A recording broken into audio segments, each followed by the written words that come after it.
Saudara, pelatih Sinteyong telah memiliki gambaran siapa saja yang akan menghuni skuad Garuda di Piala AFF 2024. Kita akan bahas bersama manajer Timnas Sumarji yang nanti akan bergabung kemudian. Namun sekarang ada juga analis sepak bola M. Kusnaedi yang sudah bergabung bersama kami. Selamat petang, Bung Kus. Selamat petang, Bung Radi. Baik, ini kalau kemarin saya mau menganalisis sedikit hasil uji coba melawan Bali United. Kemarin hasilnya 2-1, Bungkus. Ini kalau kata Coach Shin, katanya belum puas dia ini, katanya 2-1 ini bukan hasil yang sebenarnya bisa dihasilkan dengan skuad yang ada. Kalau dari analisisnya Bungkus bagaimana? Iya, memang harus diakui bahwa tim yang dibawa Coach Sinteyong ini kan memang belum lengkap ya. Tidak adanya pemain yang sangat penting menurut saya perannya, Ivar Jenner di lapangan tengah, juga tidak adanya Rafa Struijk di depan, ditambah tidak adanya Justin di belakang, memang membuat kekuatan tim ini tidak seperti yang diharapkan. Sebetulnya tidak masalah kalau kita menurunkan tim U23 ke bawah ya di AFF kali ini, karena memang jadwalnya pasti bertabrakan dengan jadwal liga yang reguler. Tapi kalau tim ini bisa memanfaatkan semua yang diharapkan untuk dipanggil, termasuk 3 nama yang saya sebutkan tadi, sebetulnya kekuatan timnya masih lumayan untuk bersaing. Nah sekarang dengan tidak adanya 3 nama itu, daya saing kita memang harus diakui sedikit menurun. Tapi kan Federasi Sepak Bola kita, PSSI, punya misi regenerasi nih Bungkus. Gimana nih kalau ngelihat misi regenerasi ini?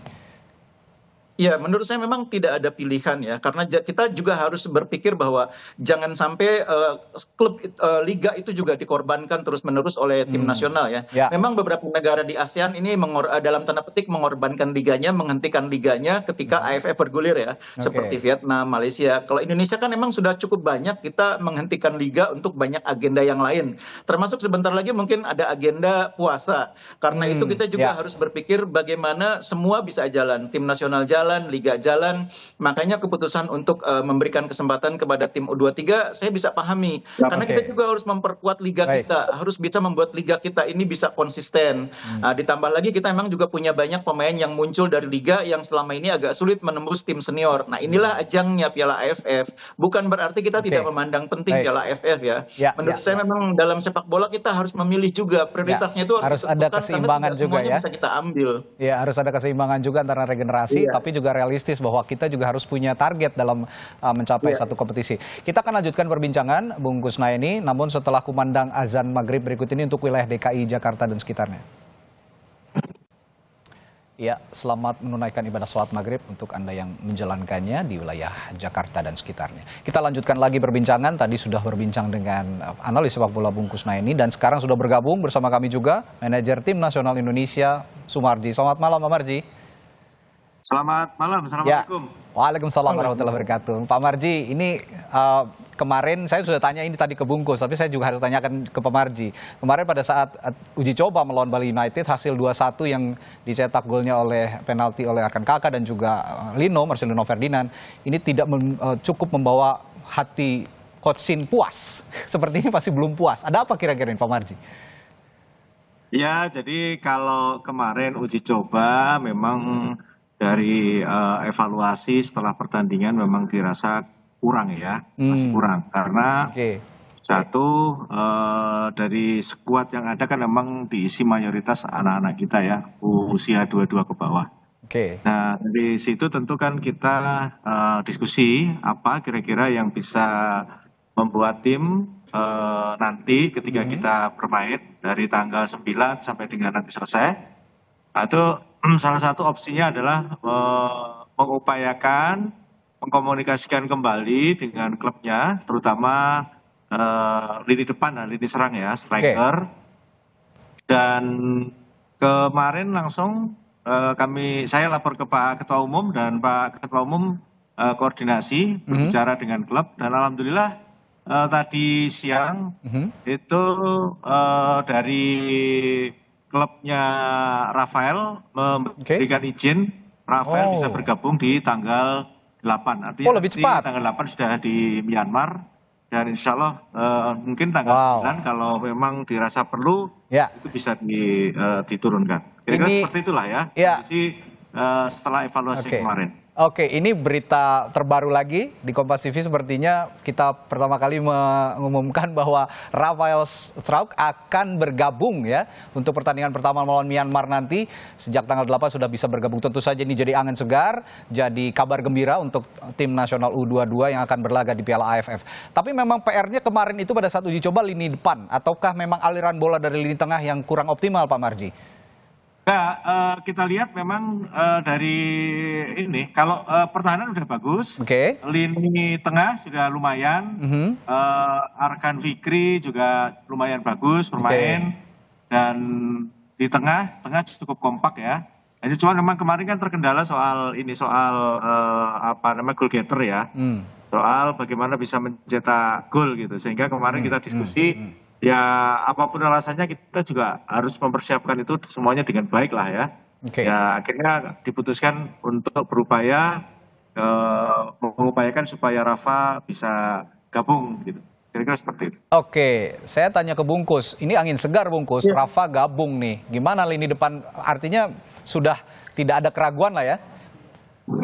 Iya, jadi memang terlepas dari materi pemain kemarin yang diturunkan lawan Bali ya, saya pikir memang tim itu penting memiliki pemain-pemain yang teruji pengalamannya di level internasional ya. Dan pemain seperti Rafa, seperti Ivar, itu kan sudah punya jam terbang yang tinggi bersama timnas senior, termasuk Marcelino. Karena itu semakin banyak yang bisa bermain pemain senior, itu sebetulnya pasti akan semakin baik. Cuma memang harus diakui bahwa salah satu persoalan kita ini kan sebetulnya tengah dan depan. Saya sejak awal mengatakan kalau belakang itu aman ya, karena pemain yang menggantikan peran Justin masih ada banyak alternatif. Tapi tengah dan depan kita memang perlu betul penguatan. Ketidakhadiran Ivar itu menurut saya sedikit mengurangi keseimbangan. Meskipun kita masih punya banyak alternatif seperti Arkan, Rivaldo dan sebagainya ya. Tapi sebetulnya kalau Ivar bisa bergabung akan lebih luar biasa. Nah kalau misalnya Rafa bergabung itu akan membantu menjaga keseimbangan. Karena Lino bisa sedikit diminta untuk membantu lapangan tengah. Lino ini kan karakter menyerangnya kuat. Tapi di depan kita banyak alternatif, ada Rehan Hanan di kanan, kemudian ada Rafa, ada Hoki, sehingga kalau dibutuhkan Lino bisa menjaga keseimbangan di tengah. Tapi kalau misalkan di tengah sudah dianggap kuat, Lino bisa didorong ke depan. Jadi ini kan turnamen yang jadwalnya cukup padat ya. Meskipun waktunya cukup panjang sebulan, tapi jadwalnya cukup padat. Karena itu banyak alternatif akan semakin baik bagi pelatih. Oke. Jadi kalau Anda melihat skuad yang berangkat ke Myanmar nanti tanggal 8 itu untuk bergabung, ada beberapa nama baru juga tanggal 9 langsung bermain, berlaga, sudah kerangkanya sudah terbentuk dengan baik, Bungkus? Iya, sebetulnya sejak nama-nama dipanggil, bayangan kita juga sudah terbentuk siapa yang akan main gitu ya. Cuma kemudian agak sedikit bergeser ketika Ivar tidak jadi bergabung, Justin tidak jadi bergabung, Rafa juga dikabarkan terlambat bergabung, agak sedikit berubah. Nah sekarang dengan pastinya tidak bergabung Ivar, Justin, dan Rafa bergabung, saya pikir orang sudah bisa meraba kira-kira akan seperti apa timnya. Nah materi yang sekarang ini lumayan kuat ya, meskipun tetap kalau menurut saya, jangan berpikir tentang target juara dulu. Berpikir lolos dari fase grup, dan kalau bisa masuk final. Itu dulu. Jangan berpikir untuk lolos untuk juara dulu, tapi lolos dari fase grup dan bisa terus menggapai target sampai masuk ke final. Memang seperti itukah targetnya Pak Marji? Ya betul lah, kira-kira seperti itulah ya. Jadi memang step by step kita memang memprioritaskan bagaimana kita bisa lolos fase grup dulu, itu yang pertama. Setelah itu nanti kita akan berpikir kembali target yang berikutnya, sampai dengan siapa tahu kita bisa final dan siapa tahu juga kita bisa juara. Sesuatu di sepak bola itu kan semua serba mungkin gitu ya. Ya semua kita akan berupaya dan berusaha sebaik mungkin lah. Ya ini target realistis juga, bahwa ya yang penting fokus dulu ya, fokus. Dan tadi kalau kita berbincang beberapa hari lalu Pak Marji, bahwa Coach Shin itu sebenarnya memberikan fondasi di dalam tim itu adalah kedisiplinan dan juga komitmen gitu. Sejauh ini apakah itu sudah terbentuk untuk anak-anak U22 ini? Ya, jadi itu salah satu komitmen yang saya jujur ya, saya di tim, saya sangat senang dengan perkembangan anak-anak ini. Yang pertama komitmennya adalah bagaimana supaya anak-anak ini betul-betul kuat dalam hal pertama kuat fisiknya, kedua kuat mentalnya. Dua hal itu selama TC kemarin boleh dikatakan perkembangannya setiap hari itu sangat meningkat. Dan itu bisa dirasakan. Kerja adalah bagaimana skillnya para pemain ya. Saya lagi mengisi skillnya para pemain dengan taktik dan strategi yang memang sudah dipersiapkan oleh Coach Jin. Oke. Tentu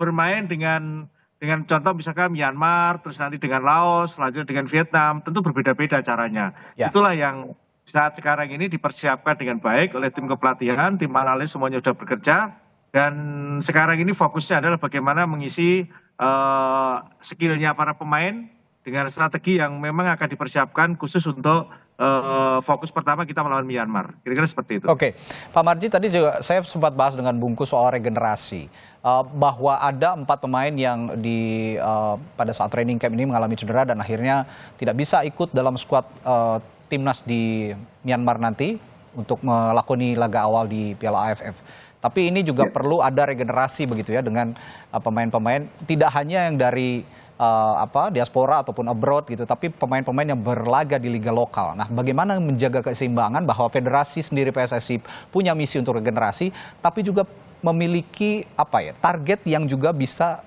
tercapai. Kira-kira bagaimana menyeimbangkan itu? Ya, itu adalah PR kita semuanya. Federasi juga punya PR khusus berkaitan dengan menyiapkan regenerasi ke depan yang lebih baik. Maka saat sekarang ini federasi sangat mendorong khususnya satu peningkatan kualitas di liga, mulai dari Liga 1, Liga 2, Liga 3, dan sekarang ada Liga 4. Tentu itu juga dibarengi dengan adanya youth ya, youth diperkuat. Ya. Sehingga dengan adanya itu semua pasti nanti akan berkesinambungan. Ditambah juga yang harus kita ingat bahwa turnamen-turnamen memang harusnya dijadikan salah satu opsi terbaik untuk diperbanyak. Saya melihat contoh seperti di Sumatera Utara.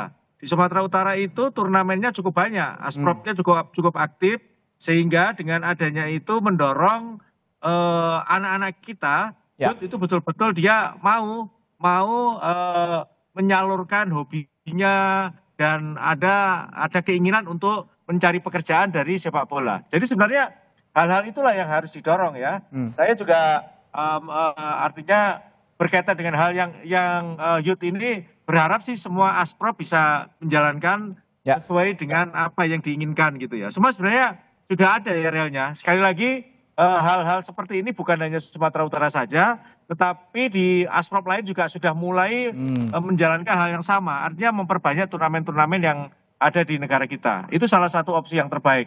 Sehingga akan muncul talenta-talenta baru yang bisa kita panggil, bisa kita seleksi untuk timnas. Baik itu dari usia 16, lantas 17, 19, dan seterusnya lah. Kira-kira seperti itu. Oke, itu untuk kelompok umur yang juga akan dioptimalkan. Kalau Pak Marji bilang youth tadi ya. Nah, Pak Bungkus, tapi kalau melihat, balik lagi bicara regenerasi begitu, scouting yang dilakukan oleh federasi sejak saat ini, baik oleh PSSI, itu sehingga kita bisa juga melihat potensi-potensi pemain yang bermain di liga lokal, tidak hanya yang abroad begitu ya.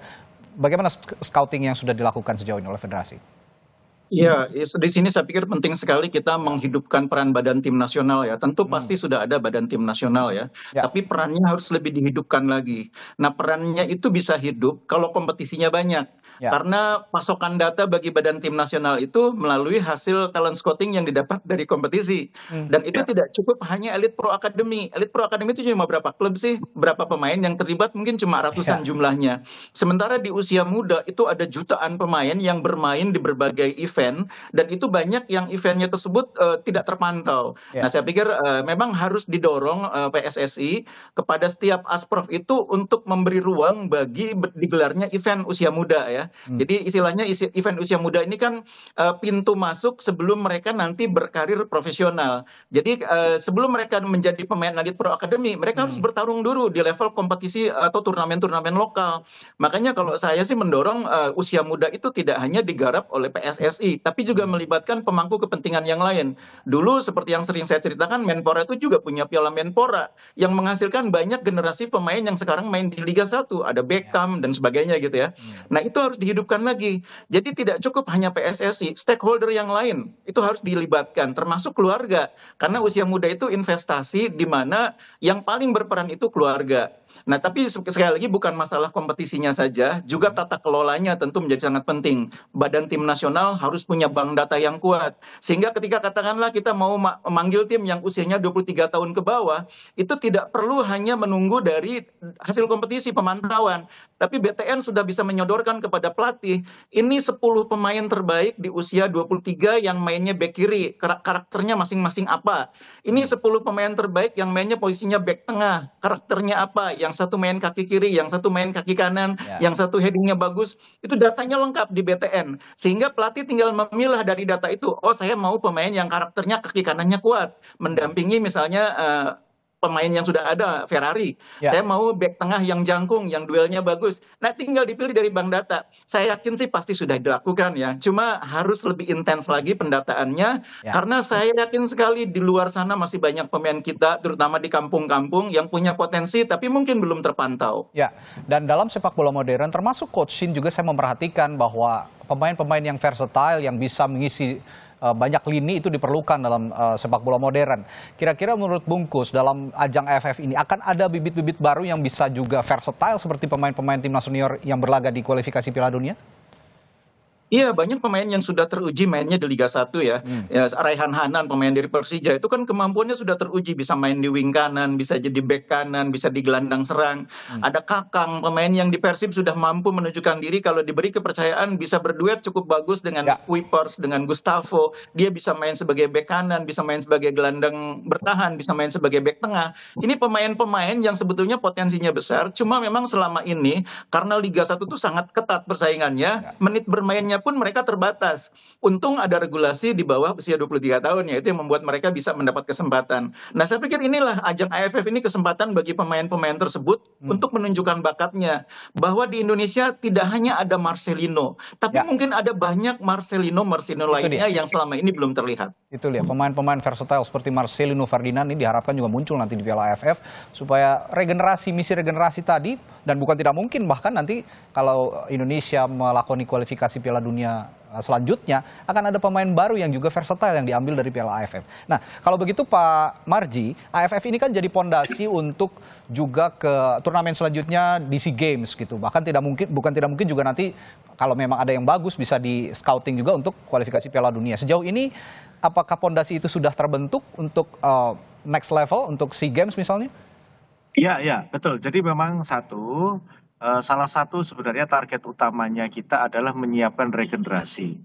Nah, realnya adalah yang waktu dekat ini adalah bagaimana supaya ketika kita di SEA Games itu betul-betul sudah menyiapkan pemain yang betul-betul siap, ya, baik siap segalanya lah, kira-kira seperti itu. Itu yang sebenarnya kita siapkan. Nah, di samping itu juga tentu yang menjadi bidikan kita adalah ketika ini anak-anak kita ini bermain bagus, otomatis kan kita juga akan panggil dia untuk dipanggil untuk ke senior. Itu secara otomatis memang itu adalah tujuan kita. Sehingga dengan adanya mempersiapkan anak-anak kita di usia 22 ke bawah ini untuk AFF ini ya salah satu hal yang memang tujuannya supaya apa yang kita inginkan selama ini berkaitan dengan regenerasi itu betul-betul ada dan terbukti gitu loh. Kira-kira seperti itu. Oke, Pak Marji, besok kabarnya akan berangkat ya timnas ya dari Jakarta menuju ke Myanmar, dan sudah ditetapkan 23 pemain yang akan berangkat, dan nama-namanya kapan kira-kira akan di-announce oleh Coach Shin? Iya. Ya, bagaimana Pak Marji? Putus-putusnya besok kita gimana Mas? Putus, saya ulangi Pak, besok itu kan akan berangkat nih timnas ya, langsung menuju ke sana, dan sepertinya juga akan menetapkan 23 orang yang nantinya ditetapkan sebagai skuad Garuda Muda di Piala AFF. Kapan kira-kira skuad itu akan diumumkan ke publik oleh Coach Shin? Iya, jadi kaitannya dengan 26 ya yang kita 26, oke. Baik, terima kasih koreksinya Pak. Karena memang regulasinya 26, ini turnamen cukup padat, 26 yang kita daftarkan. Nanti karena dari 26 itu kita juga masih timbang-timbang lagi siapa yang mau berangkat. Ya mungkin besok ya? Sudah bisa kita umumkan. Karena sebelum berangkat kan kita juga harus sudah memastikan kan. Mungkin besok akan kita sampaikan ke publik. Dan besok jika pun diumumkan, di-announce oleh Coach Shin, nama Rafael Struijk tadi akan mengisi skuad yang akan berangkat ke Myanmar ya Pak? Oh iya, otomatis kan. Kalau Rafael kan sudah mendapatkan izin dari klubnya kan, gabung di Myanmar tanggal 8.